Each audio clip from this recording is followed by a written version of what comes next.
3 stories tales to improve English pronunciation practice. Story tales number 1. Little Red Riding Hood. Once upon a time, there lived in a certain village a little country girl. The prettiest creature was ever seen. Her mother was excessively fond of her, and her grandmother doted on her much more. This good woman got made for her a little Red Riding Hood, which became the girl so extremely well that everybody called her Little Red Riding Hood. One day her mother, having made some girdle cakes, said to her, "Go, my dear, and see how thy grandmamma does, for I hear she has been very ill. Carry her a girdle cake and this little pot of butter." Little Red Riding Hood set out immediately to go to her grandmother, who lived in another village. As she was going through the wood, she met with Gaffer Wolf, who had a very great mind to eat her up, but he durst not, because of some faggot makers hard by in the forest. He asked her whither she was going. The poor child, who did not know that it was dangerous to stay and hear a wolf talk, said to him, "I am going to see my grandmamma, and carry her a girdle cake and a little pot of butter from my mamma." "Does she live far off?" said the wolf. "Oh, aye," answered Little Red Riding Hood. "It is beyond that mill you see there, at the first house in the village." "Well," said the wolf, "and I'll go and see her too. I'll go this way and you go that, and we shall see who will be there soonest."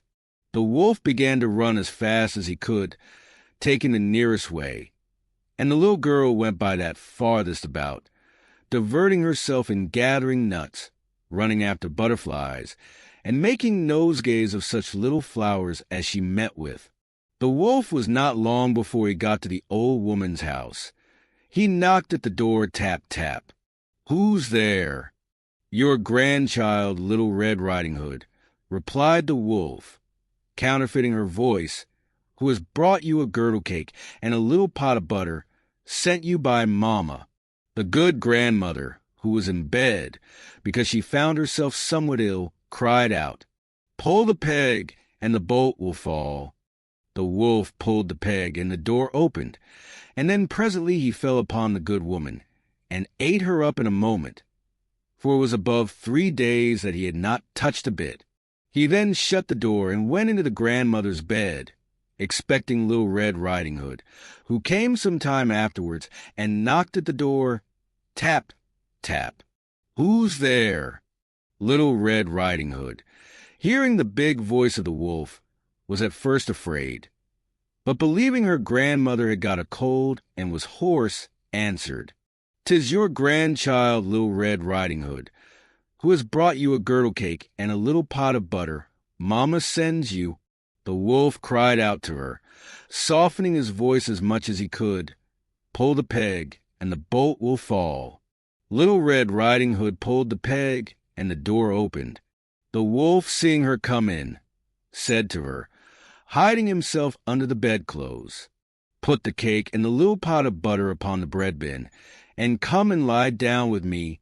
Little Red Riding Hood undressed herself and went into bed, where, being greatly amazed to see how her grandmother looked in her night clothes, she said to her, "Grandmamma, what great arms you have got!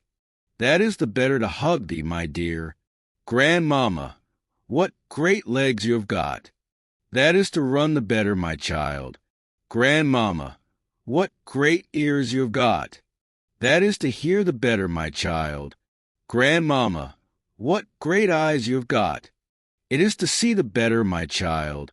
Grandmamma, what great teeth you have got! That is to eat thee up." And, saying these words, this wicked wolf fell upon poor Little Red Riding Hood and ate her all up. Story Tales number 2. The Fairy. There was, once upon a time, a widow who had 2 daughters.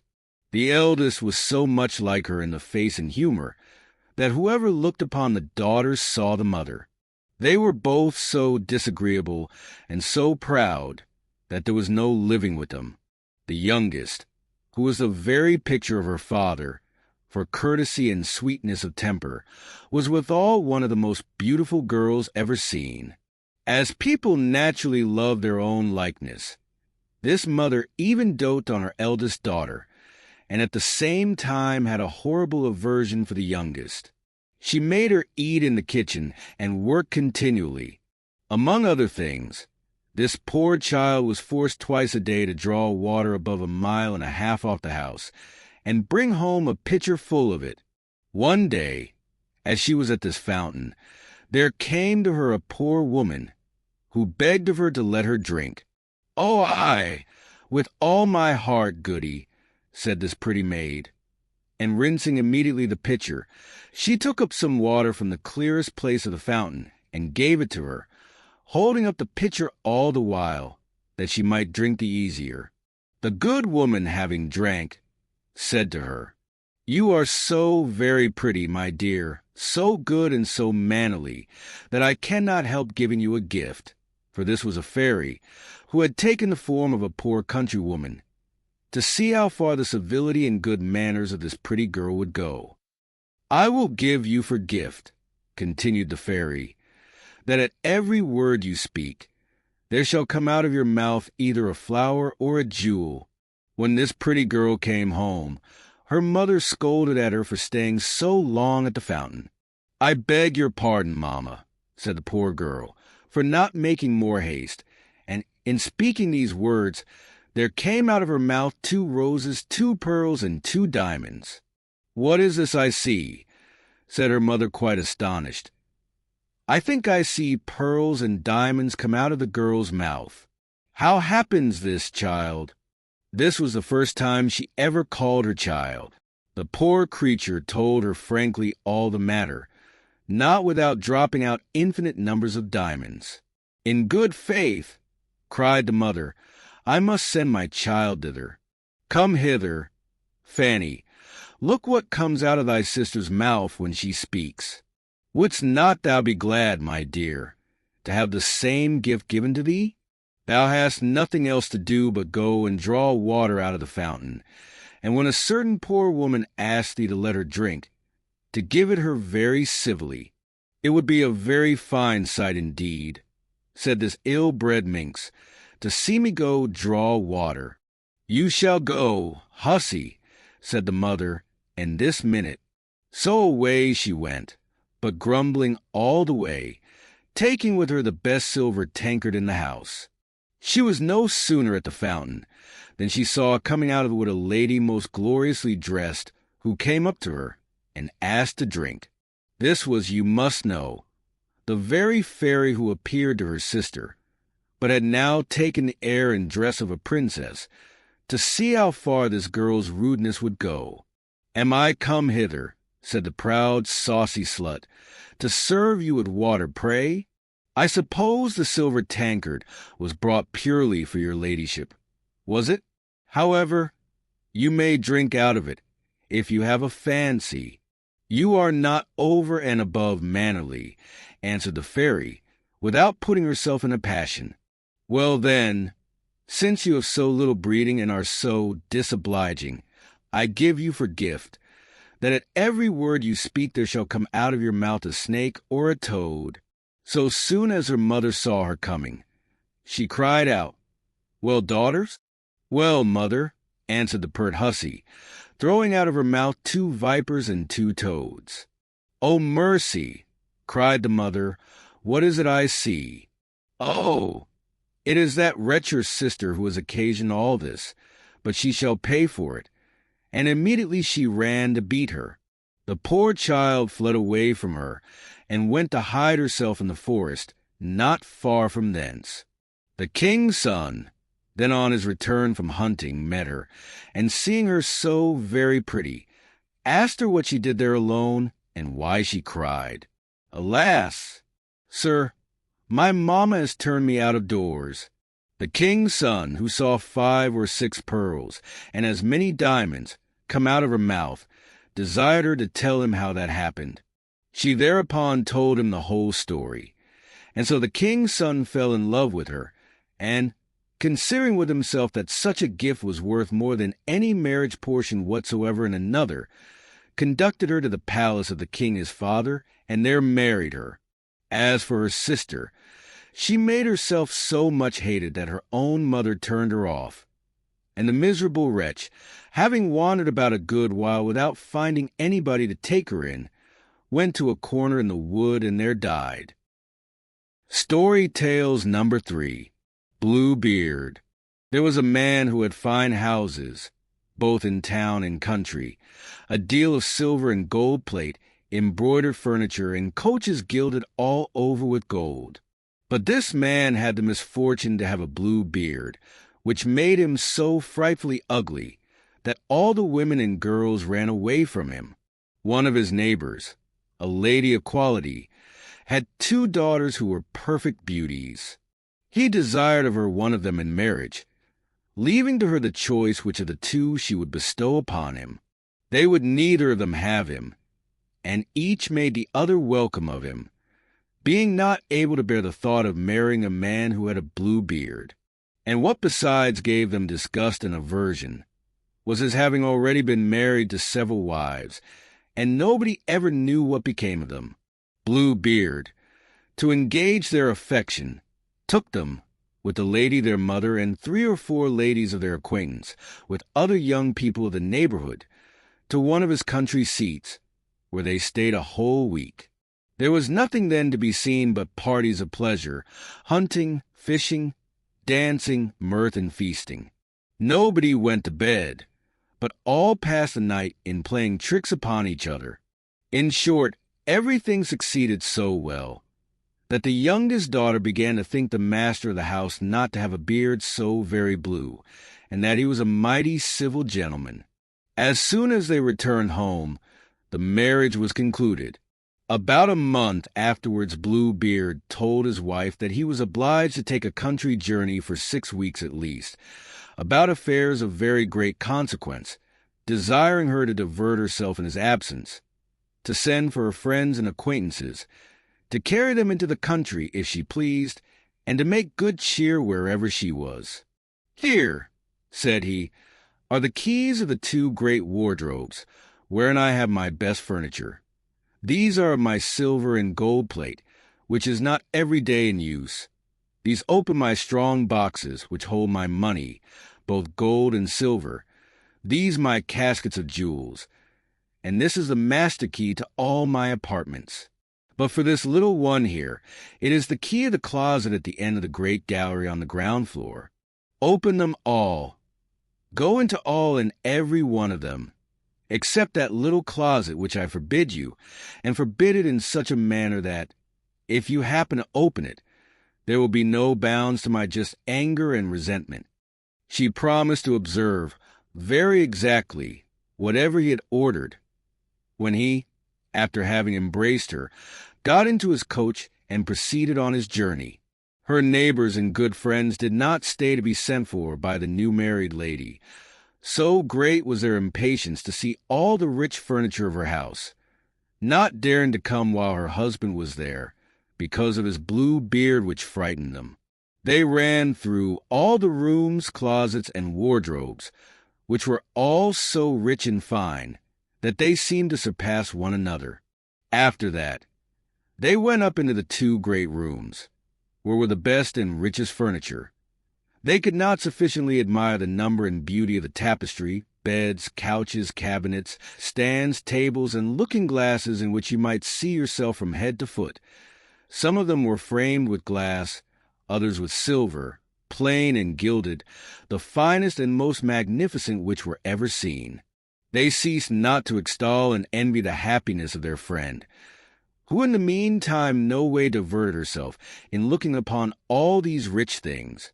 Because of the impatience, she had to go and open the closet of the ground floor. She was so much pressed by her curiosity that, without considering that it was very uncivil to leave her company, she went down a little back staircase, and with such excessive haste that she had twice or thrice like to have broken her neck. Being come to the closet door, she made a stop for some time, thinking upon her husband's orders, and considering what unhappiness might attend her if she was disobedient. But the temptation was so strong she could not overcome it. She took then the little key, and opened it trembling, but could not at first see anything plainly, because the windows were shut. After some moments, she began to perceive that the floor was all covered over with clotted blood, in which were reflected the bodies of several dead women ranged against the walls. These were all the wives whom Bluebeard had married and murdered one after another. She was like to have died for fear, and the key, which she pulled out of the lock, fell out of her hand. After having somewhat recovered her senses, she took up the key, locked the door, and went upstairs into her chamber to recover herself. But she could not, so much was she frightened. Having observed that the key of the closet was stained with blood, she tried 2 or 3 times to wipe it off, but the blood would not come off. In vain did she wash it, and even rub it with soap and sand. The blood still remained, for the key was a fairy, and she could never make it quite clean. When the blood was gone off from one side, it came again on the other. Bluebeard returned from his journey the same evening, and said he had received letters upon the road, informing him that the affair he went about was ended to his advantage. His wife did all she could to convince him. She was extremely glad of his speedy return. Next morning he asked her for the keys, which she gave him, but with such a trembling hand that he easily guessed what had happened. "What," said he, "is not the key of my closet among the rest?" "I must certainly," answered she, "have left it above upon the table." "Fail not," said Bluebeard, "to bring it me presently." After putting him off several times, she was forced to bring him the key.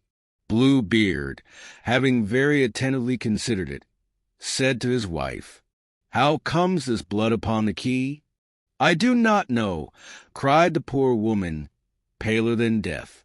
"You do not know," replied Bluebeard. "I very well know. You were resolved to go into the closet, were you not?" "Mighty well, madam. You shall go in, and take your place among the ladies you saw there." Upon this she threw herself at her husband's feet, and begged his pardon with all the signs of a true repentance for her disobedience. She would have melted a rock, so beautiful and sorrowful was she. But Bluebeard had a heart harder than any rock. "You must die, madam," said he, and that presently. "Since I must die," answered she, looking upon him with her eyes all bathed in tears, "give me some little time to say my prayers." "I give you," replied Bluebeard, "half a quarter of an hour, but not 1 moment more." When she was alone, she called out to her sister, and said to her, "Sister Anne," for that was her name, "go up, I beg you, upon the top of the tower, and look if my brothers are not coming. They promised me that they would come today, and if you see them, give them a sign to make haste." Her sister and went up upon the top of the tower, and the poor afflicted wife cried out from time to time, "And Sister Anne, do you see any one coming?" And Sister Anne said, "I see nothing but the sun, which makes a dust, and the grass growing green." In the meanwhile Bluebeard, holding a great scimitar in his hand, cried out as loud as he could bawl to his wife, "Come down instantly, or I shall come up to you." "1 moment longer, if you please," said his wife, and then she cried out very softly, "Anne, Sister Anne, dost thou see anybody coming?" And Sister Anne answered, "I see nothing but the sun, which makes a dust, and the grass growing green." "Come down quickly," cried Bluebeard, "or I will come up to you." "I am coming," answered his wife, and then she cried, "And Sister Anne, dost thou see any one coming?" "I see," replied Sister Anne, "a great dust that comes this way." "Are they my brothers?" "Alas, no, my dear sister. I see a flock of sheep." "Will you not come down?" cried Bluebeard. "1 moment longer," said his wife, and then she cried out, "And, Sister Anne, Dost thou see nobody coming? I see, said she, 2 horsemen coming, but they are yet a great way off. God be praised, she cried presently. They are my brothers. I am beckoning to them, as well as I can, for them to make haste. Then Blue Beard bawled out so loud that he made the whole house tremble. The distressed wife came down and threw herself at his feet, all in tears, with her hair about her shoulders. Naught will avail, said Blue Beard. You must die. Then, taking hold of her hair with one hand and lifting up his scimitar with the other, he was going to take off her head. The poor lady, turning about to him and looking at him with dying eyes, desired him to afford her one little moment to recollect herself. No, no, said he, recommend thyself to God, and was just ready to strike. At this very instant there was such a loud knocking at the gate that Blue Beard made a sudden stop. The gate was opened, and presently entered 2 horsemen, who, drawing their swords, ran directly to Blue Beard. He knew them to be his wife's brothers, one a dragoon, the other a musketeer, so that he ran away immediately to save himself. But the 2 brothers pursued so close that they overtook him before he could get to the steps of the porch, when they ran their swords through his body and left him dead. The poor wife was almost as dead as her husband, and had not strength enough to rise and welcome her brothers. Blue Beard had no heirs, and so his wife became mistress of all his estate. She made use of one part of it to marry her sister and to a young gentleman who had loved her a long while, another part to buy captain's commissions for her brothers, and the rest to marry herself to a very worthy gentleman, who made her forget the ill time she had passed with Blue Beard. Thanks for watching.